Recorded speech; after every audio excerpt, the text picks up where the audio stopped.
Hello student, I am Sonam. Welcome back to my YouTube channel Apna Vidyalaya. आज के इस video में हम आप सभी को बताएंगे एक मोस्ट इम्पोर्टेंट टॉपिक। तो यहाँ पे आज के इस वीडियो में हम आप सभी को बताएंगे बोर्ड परीक्षा में सामाजिक विज्ञान में पास होने की बहुत ही जबरदस्त ट्रिक। अगर आप सभी की अभी तक 10th सामाजिक विज्ञान की तैयारी नहीं हुई है, आप लोग अभी तक सामाजिक विज्ञान में कुछ भी नहीं पढ़े हैं, ठीक है, और ना ही आप सभी लोग कुछ भी आप सभी को याद है, कोई भी क्वेश्चन का आंसर आप सभी को नहीं याद है, ठीक है, तो आप सभी लोग सामाजिक विज्ञान के पेपर में कैसे पास होंगे, कौन सी ट्रिक लगाएंगे। तो यहाँ पे हम आप सभी को ऐसी ट्रिक बताने वाले हैं, ठीक है, जो कि 100% बिल्कुल जीनियस ट्रिक है। और अगर आप लोग हमारे इस ट्रिक का यूज अपने बोर्ड एग्जाम में सामाजिक विज्ञान के पेपर में करते हो तो 100% गारंटी टीचर खुश होकर आप सभी को पूरे के पूरे नंबर देंगे, आपका एक भी नंबर नहीं कटेगा। देखिए, आप सभी लोग सामाजिक विज्ञान के ट्रिक को तो YouTube पर आप लोगों ने हजारों वीडियो देखे होंगे, ठीक है, लेकिन ये जो वीडियो है ये सबसे अलग और धमाकेदार वीडियो है बिल्कुल। और ये वीडियो जो है YouTube पर पहली बार आया हुआ है, ठीक है, जो कि 100% आपको सामाजिक विज्ञान सोशल साइंस के पेपर में पूरे के पूरे नंबर बिना पढ़े आप सभी को ये ट्रिक दिलाएगी, ठीक है। देखिए, यहाँ पे हम आपको सबसे पहले बता दें कि आपके जो सामाजिक विज्ञान के पेपर होता है उसमें किस टाइप के क्वेश्चन आते हैं, ठीक है, और यानी हम आपको किस किस टाइप के क्वेश्चन के लिए ट्रिक यहाँ पे बता रहे हैं, ठीक है। तो सबसे पहले देखिए, ऑब्जेक्टिव क्वेश्चन रहेगा जिसे MCQ क्वेश्चन कहते हैं, ठीक है, और ये जो है 20 नंबर का आप सभी के एग्जाम में 20 नंबर का ऑब्जेक्टिव क्वेश्चन आएगा, और जो कि 20 ऑब्जेक्टिव क्वेश्चन रहेंगे पर क्वेश्चन 1 नंबर का, ठीक है। तो यहाँ पे हम आप सभी को कौन सी ऐसी ट्रिक बताएंगे ऑब्जेक्टिव की जिससे 100% मेरी गारंटी कि आप सभी का पूरे के पूरे ऑब्जेक्टिव क्वेश्चन को आप लोग सही करके आओगे बिना पढ़े, ठीक है। और इसके बाद आता है सब्जेक्टिव क्वेश्चन, जो कि 50 नंबर का रहेगा सब्जेक्टिव क्वेश्चन।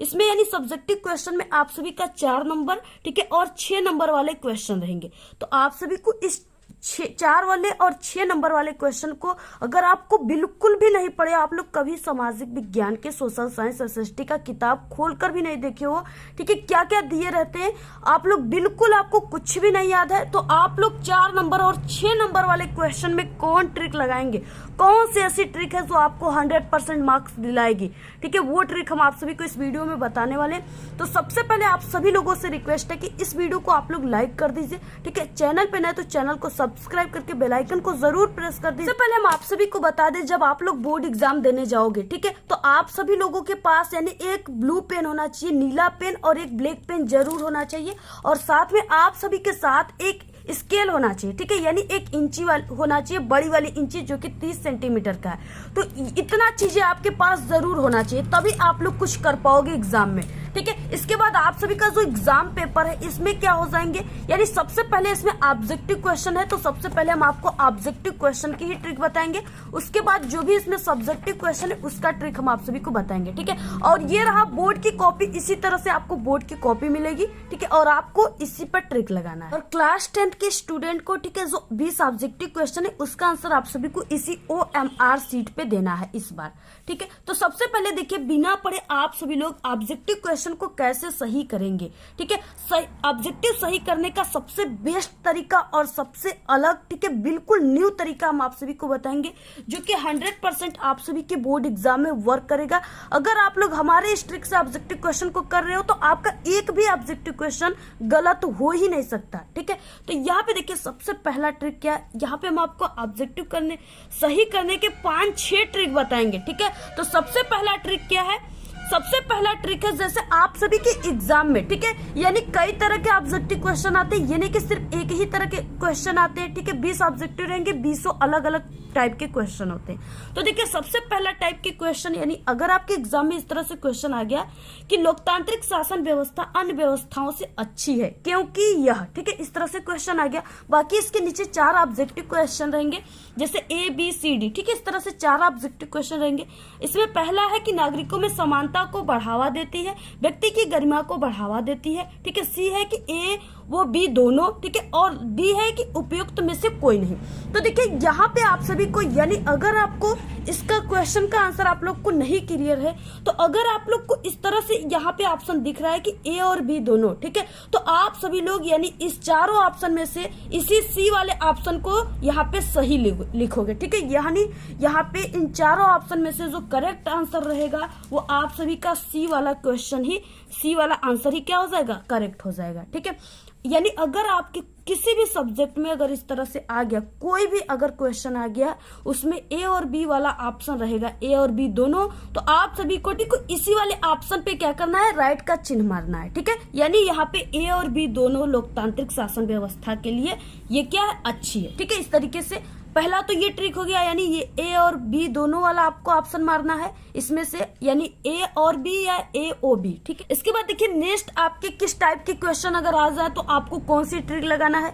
अगर आपकी एग्जाम में कोई भी ऑब्जेक्टिव क्वेश्चन, ठीक है, सन वाला आ जाए, यानी सन वाला, ठीक है, यानी इसबी वाले क्वेश्चन आ जाए तो आपको वहां पे कौन सी ट्रिक लगाना है। जैसे अगर आपके एग्जाम में आ गया फ्रांस की क्रांति कब हुई थी, ठीक है, जर्मनी का एकीकरण किस सन में हुआ था और आर्थिक महामंदी का प्रारंभ कब हुआ था, अगर इस टाइप के अगर क्वेश्चन आ जाए ऑब्जेक्टिव, तो उसमें आपको कौन सी ट्रिक लगाना है, ठीक है, जो कि बहुत ही बेस्ट है और ये ट्रिक आपको कोई नहीं बताएगा, ठीक है। ये क्या, अगर ऐसे आ गया क्वेश्चन कि फ्रांस की क्रांति कब हुई थी, ये काफी इंपॉर्टेंट भी है। अब यहाँ पे सन दे दिया, ठीक है, तो आपको इसमें ट्रिक क्या लगाना है, बड़ा और छोटा का ट्रिक लगाना है, ठीक है। क्या लगाना है, बड़ा और छोटा का ट्रिक। इसमें बड़ा छोटा का ट्रिक आपको कैसे लगाना है, जैसे इसमें 4 ऑप्शन है, इस चारों ऑप्शन में से आपको बड़ा वाला संख्या सबसे कौन है इसको ढूंढना है और सबसे छोटा वाली संख्या इसमें क्या है उसको ढूंढना है आपको, ठीक है। तो देखिए सबसे बड़ा वाला जो संख्या है वो क्या है, बड़ा वाला संख्या ये है, ठीक है, यानी 1789 ईस्वी, ये सबसे बड़ा है। और इसके बाद इसमें सबसे छोटा जो है वो यहाँ पे ऑप्शन बी है, सबसे छोटा, ठीक है। तो आप सभी को सिर्फ बड़ा और छोटे वाले को ही देखना है, यानी आपको ये जो 2 ऑप्शन है इसको बिल्कुल इसको भूल जाना है, ठीक है। इसमें से आप सभी को यानी तुलना करना ही नहीं है, सिर्फ आप सभी को पहचानना है, तो यहाँ पे बी और डी वाले ऑप्शन में से पहचानना है, ठीक है। यानी बड़ा कौन सा है तो बड़ा ये है और छोटा कौन सा है तो छोटा ये है, ठीक है। बड़ा ये है, छोटा ये, तो बड़ा और छोटे में से सिर्फ आपको 2 ऑप्शन में से पहचानना है। तो अब समझिए जहां आपको 4 ऑप्शन मिले थे आपके सामने, ठीक है, तो आप लोग काफी ज्यादा कंफ्यूज हो रहे थे, अब आपको 2 ऑप्शन मिल गए, कितने छोटे मिल गए, इसमें से तो सब लोग पहचान सकते हो, ठीक है, कि कौन सा जो है सही होगा। अब देखिए इसमें आप सभी को पता है कि जो क्रांति हुआ था, ठीक है, वो यानी कि 1600 ईस्वी से यानी 1700 ईस्वी से प्रारंभ हुए थे, बाकी 1500 से नहीं हुए थे, ठीक है। तो आपका छोटा वाला जो है यानी जितने भी क्रांति थे वो 1600 ईस्वी से 1700 ऐसे प्रारंभ हुए थे, ठीक है। तो आप लोग छोटे वाले को तो ऑलरेडी बिल्कुल गलत कर दीजिए, ठीक है। बाकी सही क्या हुआ, आपके पास एक ऑप्शन बचा, ये ऑप्शन डी वाला जो हो गया, बड़ा वाला सही हो गया, ठीक है। और यहाँ पे आप लोग अपनी लक को भी आजमा सकते हो, ठीक है। तो इस तरीके से आपको 2 ऑप्शन में से बड़ा छोटा का ट्रिक लगाना है। नेक्स्ट है, अगर आपके एग्जाम में कोई भी एमसीक्यू क्वेश्चन ऐसा है, ठीक है, जैसे यहाँ पे कोई भी इस तरह से यहाँ पे क्वेश्चन दे दिया, यहाँ पे कोई क्वेश्चन है, ठीक है, यहाँ पे कोई ऑप्शन है, अब इसके बाद लास्ट ऑप्शन रहेगा सभी, ठीक है। तो आप सभी लोग ऐसे क्वेश्चन यानी ऐसे ऑप्शन में आप सभी को आंख मूंद करके बिना सोचे सभी वाले क्वेश्चन पे क्या करना है, निशान मार देना है, ये बिल्कुल आपका 100% राइट आंसर हो जाएगा, ठीक है। इसके बाद देखिए नेक्स्ट क्या है, और इसके बाद हम आपको सब्जेक्टिव, ठीक है, यानी जो क्वेश्चन आंसर होते हैं 4 नंबर 6 नंबर वाले, उसका ट्रिक हम आप सभी को बताएंगे। तो आप लोग वीडियो को देखिए, बिल्कुल भी स्किप करके मत देखिएगा, नहीं तो आपको जो ये ट्रिक है जो आपके लिए बहुत ही इंपॉर्टेंट है, ये आप सभी लोग, ठीक है, यानी आप सभी लोग इसको समझ नहीं पाओगे, इसलिए आप लोग बिल्कुल थोड़ा भी स्किप मत कीजिए, वीडियो को पूरा देखिए। एग्जाम पेपर में देखिए सबसे ज्यादा सही होने वाला जो ऑब्जेक्टिव क्वेश्चन है, यानी आप सभी को जो हमने ट्रिक बताया उसको लगाने के बाद आपको एक ट्रिक ये भी लगा लेना है, ठीक है। यानी सबसे ज्यादा जो ऑब्जेक्टिव क्वेश्चन सही होता है वो ए और सी ही क्वेश्चन सही होता है, यानी आप सभी लोग, ठीक है, यानी शुरुआत के आप सभी लोग ए और सी ऑप्शन को सही करिएगा, यानी आप सभी को इस तरह से अंजादे अगर करना है तो ए और सी को ऑप्शन सही कीजिएगा और बाकी लास्ट में आप सभी को बी और डी ऑप्शन को सही करना है, ठीक है।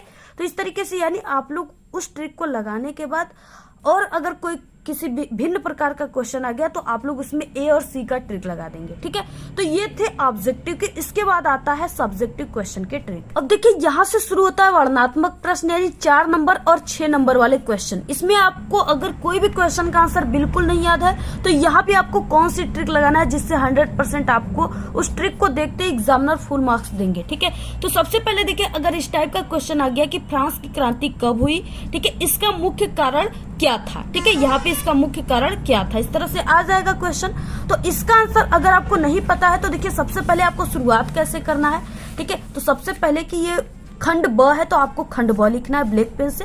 ठीक है, उसके बाद वर्णनात्मक प्रश्न है तो वर्णनात्मक प्रश्न फर्स्ट है तो फर्स्ट आपको लिखना है। बाकी उसके बाद आप लोग किसी भी क्वेश्चन को कर रहे हो तो सबसे पहले प्रश्नोत्तर संख्या लिखना है। ठीक है, पहला है तो प्रश्नोत्तर संख्या पहला। इसके बाद देखिए आपको सबसे पहले इस क्वेश्चन को ध्यान से पढ़ने के बाद इसमें से आपको हेडिंग निकालना है। ठीक है, इसी क्वेश्चन से हेडिंग बनता है, आपको पता है। तो यहाँ पे फ्रांस की क्रांति कब हुई थी, तो यहाँ पे आपको हेडिंग मिल गया कि फ्रांस की क्रांति। ठीक है, तो आप लोग ब्लैक पेन से उत्तर यहाँ पे लिखने के बाद, ठीक है, और देखिए यहाँ पे लाइनिंग वगैरह आप लोग करते जाइएगा। जैसे यहाँ पे हमने लाइन यहाँ पे गैप देकर लिखा उसी तरह से आपको बिल्कुल सेम लिखना है। तो फ्रांस की क्रांति आपको हेडिंग मिल गया, आप लोग ब्लैक पेन से डाल दिए। ठीक है, इस तरह से लिख दिए। अब देखिए फ्रांस की क्रांति कब हुई थी यहाँ पे पूछा है। अब सपोज आपको सन जो है नहीं याद है कि फ्रांस की क्रांति कब हुई थी, और अगर ऑब्जेक्टिव क्वेश्चन आया हुआ है तो उसमें आप लोग ट्रिक से अगर, ठीक है, ट्रिक लगाए हो तो आप लोग बड़े वाले ट्रिक को यहाँ पे लिख सकते हो, आपको ऑब्जेक्टिव क्वेश्चन से तो पता चल जाएगा। लेकिन अगर ऑब्जेक्टिव क्वेश्चन नहीं आया तो देखिए आपको कैसे लिखना है। तो आपको देखिए सन नहीं लिखना है तो आपको कौन सी ट्रिक से लिखना है, आपको ऐसे लिखना है, फ्रांस की क्रांति कई साल पहले राजा के शासनकाल में हुआ था। ठीक है, देखिए फ्रांस की क्रांति जो है ये बहुत साल पहले हुआ था, और बहुत साल पहले क्या थे, राजा रहते थे, राजा शासन करते थे। ठीक है, कोई मुख्यमंत्री और प्रधानमंत्री तो नहीं करता था। ठीक है, तो पहले क्या करते थे, राजा ही शासन करते थे। तो आप सभी को इस तरह से लिखना है, यानी फ्रांस की क्रांति कई साल पहले राजा के शासन काल में हुआ था। ठीक है, राजा का ही लिखना है, पहले ये नहीं कि भूत करते थे। ठीक है, राजा ही करते थे, कोई न कोई करता था। तो इस तरह से आप सभी को लिख देना है। अगर आप लोग इस तरह से लिखते हो तो एग्जामिनर इसको देखकर बहुत ज्यादा प्रसन्न हो जाएगा। ठीक है, और आपको पूरे नंबर देगा। इस चीजों को पढ़ने के बाद वो सन का ध्यान ही नहीं देगा। ये इतनी इंपॉर्टेंट चीजें हैं हम आप सभी को जो बता रहे हैं। ठीक है, तो आपको ऐसे ट्रिक लगाना है, यानी ऐसे लिखना है। इसके के बाद ये 4 नंबर का क्वेश्चन है, इसमें 2 क्वेश्चन है। ठीक है, 2 नंबर इस पे मिलेंगे आपको और 2 नंबर इस पे मिलेंगे। तो इसका मुख्य कारण क्या था। ठीक है, बहुत ही ये वायरल क्वेश्चन है, इस हर साल आता है। अब देखिए मुख्य कारण में आपको क्या करना है, किसका मुख्य कारण, तो फ्रांस की क्रांति का मुख्य कारण। तो आपको हेडिंग यहाँ से मिल गया कि फ्रांस की क्रांति का मुख्य कारण क्या था। ठीक है, तो अब आपको हेडिंग मिल गया तो आप लोग लिख दीजिए फ्रांस की क्रांति का कारण। ठीक है, या मुख्य कारण, इस तरह से हेडिंग डाल दी। इसके बाद देखिए आपको लिखना कैसे है। ठीक है, तो आपको इस तरह से लिखना है कि फ्रांस की क्रांति के जो मुख्य कारण था वो निम्नलिखित है। ठीक है, यानी ऐसे आप सभी को लिखना है। जैसे आ गया जर्मनी का एकीकरण कब हुआ था, तो आपको ऐसे सबसे पहले आंसर ऐसे ही लिखना शुरुआत करना है कि जर्मनी का एकीकरण निम्नलिखित तरीके से हुआ था। ऐसे आप सभी को लिखना है। ठीक है, तो इस तरीके से लिखना है कि फ्रांस की क्रांति का प्रमुख कारण निम्नलिखित है। इतना तो आप लोग लिख दिए। ठीक है, इसके बाद देखिए आपको क्या लिखना है। पहला कारण क्या है, दोषपूर्ण शासन व्यवस्था। और हम आप सभी को बता दें कि देखिए क्रांति कब होती है, जब राजा शासन करता है। ठीक है, उसके यानी कि उसके शासन करने में कोई दोष आता है। ठीक है, फ्रांस की जनता यानी लोगों के अंदर विद्रोह की भावनाएं उत्पन्न होती है। ठीक है, तभी क्या होता है, आर्थिक स्थिति आती है। तभी क्या होता है कि जो लोग होते हैं, फ्रांस के जनता होते हैं या सभी जगह की जनता, ठीक है, वो क्रांति करने लगते हैं। तो यहाँ पे क्या हुआ, आप सभी को यहाँ से मिल गया, कुछ हेडिंग हिंट्स मिल गए कि हाँ दोषपूर्ण शासन व्यवस्था होगी तभी तो क्रांति हुआ है। तो इस तरह से आपको हेडिंग मिल गया, यहाँ पे हेडिंग डाल दीजिए। इसके बाद देखिए फ्रांस की क्रांति, अब यहाँ पे आपको इसी से बनाना है। ठीक है, कि फ्रांस की क्रांति का प्रमुख कारण वहां की दोषयुक्त या दोषपूर्ण शासन व्यवस्था थी। जो हेडिंग है उसी को हमने लिख दिया, बाकी अपने से कुछ भी नहीं लिखा। ठीक है, इसके बाद देखिए और कब होगा, पहले के लोग जो शासन करते थे वो राजा थे, राजा में ही कुछ न कुछ कमी होगी जिसके कारण ये क्रांति हुई। ठीक है, तो आपको लिखना राजा के द्वारा अत्यधिक आय व्यय करना। सभी लोग चाहते हैं कि हम प्रधानमंत्री बन गए, ठीक है, मुख्यमंत्री बन गए, राजा बन गए, तो जितना हो सके जनता से क्या करे, पैसे लूट ले पैसे। ठीक है, तो इस तरह से क्या हुआ, राजा के द्वारा अत्यधिक आय व्यय करना हो गया, ठीक है, यानी जो भी बन जाएगा अच्छा, ठीक है, पद पे हो जाएगा, तो वो चाहता है कि हम अपनी व्यवस्थाएं कितनी अच्छी कर लें, हम कितना अच्छा जीवन जिए, ठीक है। तो उसके लिए पैसों की भी जरूरत होगी। तो यहाँ पे राजा के द्वारा अत्यधिक आय व्यय करना हो गया, यानी बहुत ज्यादा पैसों का खर्च करने लगा राजा अपने ऊपर, फिजूल खर्ची करने लगा, यानी कि जो उसकी जरूरत नहीं थी उस पर भी वो पैसों की खर्चा करने लगा, उसे फिजूल खर्ची कहते हैं, ठीक है। तो इससे क्या हुआ कि फ्रांस की स्थिति यानी आर्थिक स्थिति जो है खराब होगी। अधिक पैसे अगर घर से चले जाते हैं, ठीक है, तो क्या होता है, अगर कहीं से स्रोत नहीं रहेगी पैसा आने की, तो लोगों की आर्थिक स्थिति आ जाती, गरीबी आ जाती है, दशा हो जाती है, ठीक है। तो इस तरह से आप सभी को क्या करना है, बनाना है। इसके देखिए 2 कारण आप सभी को लिखना है, क्योंकि ये 2 नंबर का है। तो दूसरा कारण क्या हो जाएगा, सामाजिक असमानता। इसका मतलब कि देखिए क्रांति कब होगी, जब यानी कि पूरे जितने भी यानी देश के पूरे जनता के अंदर जब एक ही भाव उत्पन्न होगा, ठीक है, उनके द्वारा एक ही व्यवहार किया जाएगा, तब तो देश चल सकता है। लेकिन अगर क्या होगा कि किसी गरीब से, ठीक है, मजदूर से ज्यादा पैसे लिए जाएंगे, कर वसूल किए जाएंगे और अमीरों से नहीं किए जाएंगे, तो गरीबों के और मजदूरों के अंदर क्या हो जाएगा, यानी कि क्रांति का भाव उत्पन्न हो जाएगा, ठीक है। वो इसके कारण का विरोध करने लगेंगे कि मुझसे क्यों कर लिया जा रहा है, आखिर मुझसे लिया जा रहा है तो सभी जनता एक ही है, सबसे लिया जाएगा, अमीर और गरीब दोनों से, ठीक है। तो इस तरह से क्या हुआ कि फ्रांस के जो लुई 16वां राजा था वो सिर्फ गरीबों और मजदूरों, किसानों से कर लेता था, बाकी अमीरों लोग से नहीं लेता था। तो इससे क्या हुआ कि जो फ्रांस की जनता थे उनके अंदर विद्रोह का भाव उत्पन्न हो गया, ठीक है। तो यहाँ पे हो गया यानी असमानता। असमानता का मतलब क्या हो गया, यानी कि सभी से एक प्रकार की समानता नहीं की जा रही है, ठीक है, गरीबों से कर लिया जा रहा है, अमीरों से नहीं लिया जा रहा है, तो उसे असमानता कहते हैं। तो यहाँ पे सामाजिक, समाज में हो रहा है, तो सामाजिक असमानता, यहाँ से हेडिंग मिल गया, ठीक है। फ्रांस की क्रांति यानी फ्रांस की क्रांति का एक महत्वपूर्ण कारण सामाजिक असमानता थी। जो हेडिंग लिखे उसी को सिर्फ महत्वपूर्ण कारण करके यहाँ पे लिख दीजिए।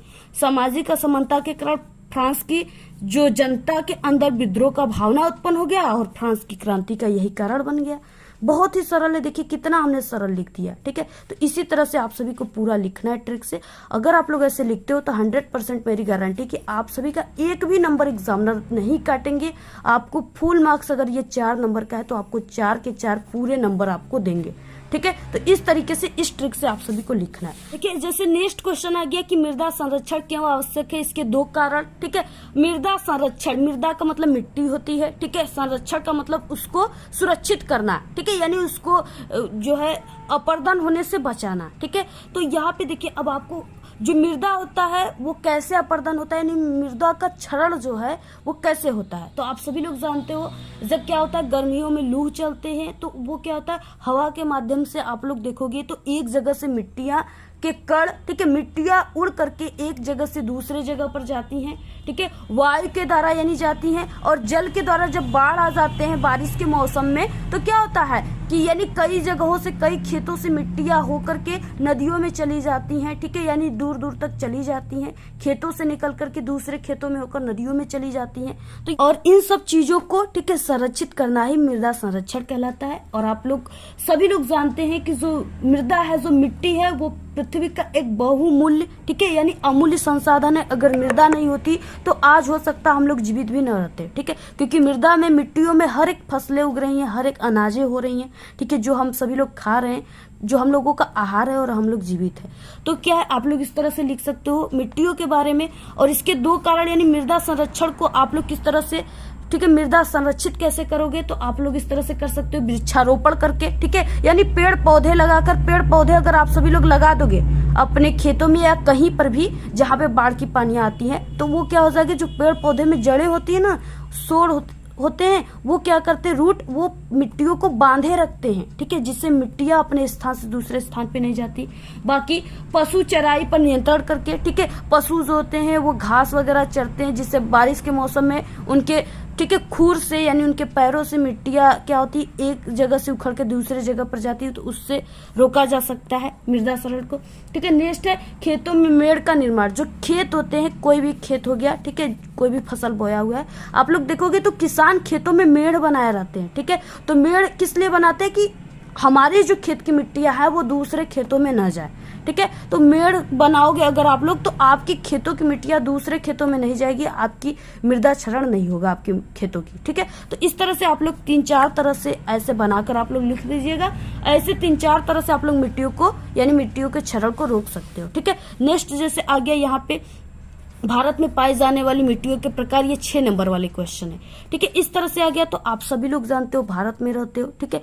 आपको पता है कि भारत में आप लोग आमतौर पे जानते हो कि भारत में जो है पीली मिट्टी पाई जाती है, जिससे जो मिट्टी के घर होते हैं गांव में उसकी लिपाई पुताई होती है, ठीक है। पीली मिट्टी, काली मिट्टी पाई जाती है और इस तरह से दोमट मिट्टी पाई जाती है। तो आप लोग कई तरह के 3-4 तरह की मिट्टियों को लिख करके आप लोग अपनी व्यवहारिक भाषा में कि हाँ पीली मिट्टी में ये होता है, ठीक है, बाजरा होता है, गेहूं होता है, इस तरह से आप लोग व्यवहारिक भाषा में बस इस तरह से लिख दीजिए। आपको 100% गारंटी, जितना आप लोग अपने शब्दों में बनाकर लिखोगे एग्जामिनर उतने ज्यादा खुश होते हैं और आपको पूरे नंबर देते हैं। तो आप लोग इस ट्रिक का यूज जरूर कीजिए। तो अगर आप सभी लोग इन हमारे सभी ट्रिक का यूज अपने बोर्ड एग्जाम में, ठीक है, सोशल साइंस के क्लास 10th के पेपर में यूज करते हो तो 100% मेरी गारंटी कि टीचर आप सभी को खुश होकर पूरे नंबर देंगे।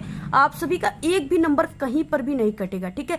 यानी जितना आप सभी लोग यहाँ पे हम ट्रिक बताए, सभी ट्रिक का यूज आप लोग अगर नहीं पढ़े हो सामाजिक विज्ञान में तो इन सभी ट्रिक का यूज जरूर कीजिएगा। अगर आप लोग एक कमजोर छात्र हो, ठीक है, आपको फेल होने की डर है तो आप लोग इस ट्रिक का यूज कीजिएगा। आप लोग बोर्ड एग्जाम में पास ही नहीं बल्कि बहुत अच्छे नंबर लाओगे। आपको खुद पे कॉन्फिडेंस नहीं होगा कि हमारे इतने अच्छे नंबर कैसे आ गए। तब आप सभी को हल्का हल्का याद आएगा कि ये तो ट्रिक हम अपना विद्यालय सोनम मैम की ट्रिक को देखा था, ठीक है, इसलिए मेरे इतने अच्छे नंबर आए हैं, ठीक है। तो आप लोग इस ट्रिक का यूज जरूर कीजिएगा। और अगर आप सभी को ऐसे क्लास 10th के, ठीक है, और भी सब्जेक्ट या क्लास 12th के और भी सब्जेक्ट की ट्रिक चाहिए तो आप सभी लोग जरूर कमेंट करके बताइए, हम आपको तुरंत वीडियो प्रोवाइड करा देंगे। और आपको इसी वीडियो के लास्ट में, ठीक है, पहले से भी ट्रिक की वीडियो बन चुकी है, इंग्लिश में बिना पढ़े पास होने की ट्रिक, मैथ में पास होने की ट्रिक, विज्ञान में। तो आप लोग इसी वीडियो के लास्ट में आपको प्लेलिस्ट दिखेंगी, उसी पर क्लिक करके आप सभी लोग सभी ट्रिक को देख लीजिए। इस वीडियो में सिर्फ इतना ही। आपको ये वीडियो कैसा लगा? अगर वीडियो पसंद आए तो एक बड़ा सा लाइक कर दे, चैनल पे नए तो सब्सक्राइब करके बेल आइकन को जरूर प्रेस कर दे। Thanks, all the very best, bye bye.